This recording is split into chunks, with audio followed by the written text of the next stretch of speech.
A few months back, a car pulls up at one of my viewings. And as the client stepped in, we started talking about his needs and the property. And he dropped me a very interesting question, which was, which new launch in the past 10 years made the most money? Hi guys, it's Chris. I've been an entrepreneur and a realtor in Singapore for the past 6 years. One of the top questions I get from a client investor is, how do I make the most money out of my real estate investment? And this huge question has tens, if not hundreds of factors. All of these factors are related to supply and demand and can play a part. But still, there are rule of thumbs that can help you maximize profit growth. But you and I won't be satisfied with just growth. We want the most growth. So back to the client that came in a Rolls Royce. We exchanged hellos and we began talking about what he's looking for. I was excited, you know? A fella like this, he could buy properties like he's buying vegetables at NTUC. But things weren't that simple. While we spoke about profits, gains, maximizing growth, he got a little bit quiet at one point. And then he dropped a question, which I had no idea how to answer.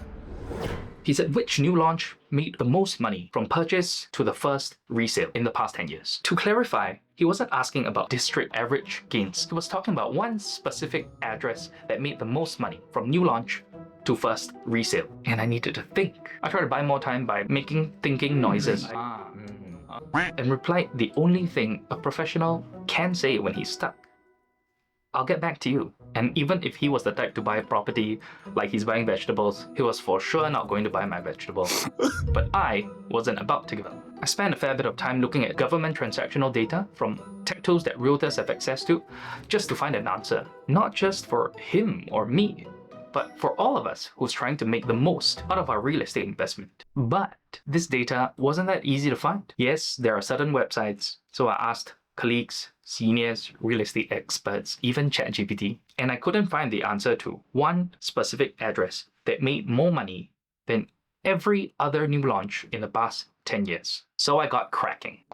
I bought access to URA's data where they logged everything since they began logging. I spent hours passing the data. Processing, sorting, drinking coffee, filtering, cross-checking, format, drinking coffee, collating, And I got it. This is Singapore with all its districts. Our top 10 highest profit properties take place in these 3 districts. It's worth to note that positions 3 to 10 all come from these 3 projects. It's Cairnhill 9, Leiden Residence, and Gramercy Park. 10th place, Gramercy Park. 9th place, Leiden Residence. 8th place is Cairnhill 9. 7th place, Gramercy Park. 6th place, Leiden Residence. 5th place, Gramercy Park. And 4th place, Leiden Residence. Now the moment you've been waiting for. These are the top 3 gross profit units from new launch first resale. 3rd place, Dual Residences with a profit of $2.13 million. 2nd place, Boulevard View with a profit of $2.5 million.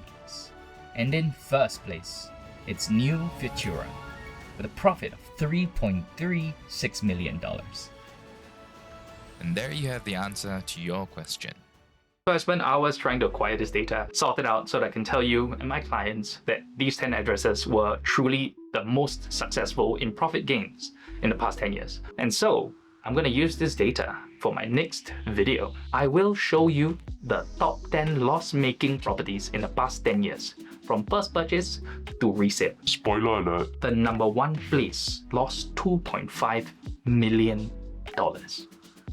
Go ahead and like, comment, subscribe, write somewhere, and then I would love it. Thanks. I'll see you next time.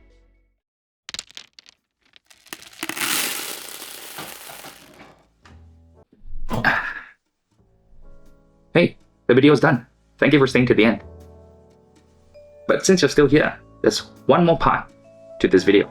And for those of you that are interested, it's about how I got the data. To start off with, all the data here was specifically private residential properties, condos and apartments. And this data was acquired from 2014, January, all the way through 2023, August. So how I logged the data was I only record those who were bought from developers from their first day of sale all the way till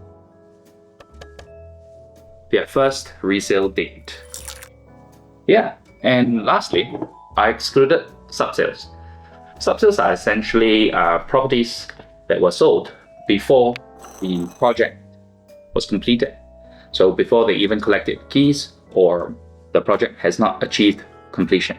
Because I feel that this doesn't represent the majority of buyers or real estate investors. I gotta wait 4 minutes for this coffee to soak now. So in this video, I didn't show any unit numbers, right? Even though I said I will. Because I said I was looking for the unit that sat on a throne of profits above all other units. I understand as a real estate investor, it could play a part in terms of how much profit you can get with the unit numbers. But I can't share them because it's a violation of the Data Protection Act. So really, if you want the unit number, you just gotta say hello and I'll give it to you on a private basis. So that's it. Goodbye.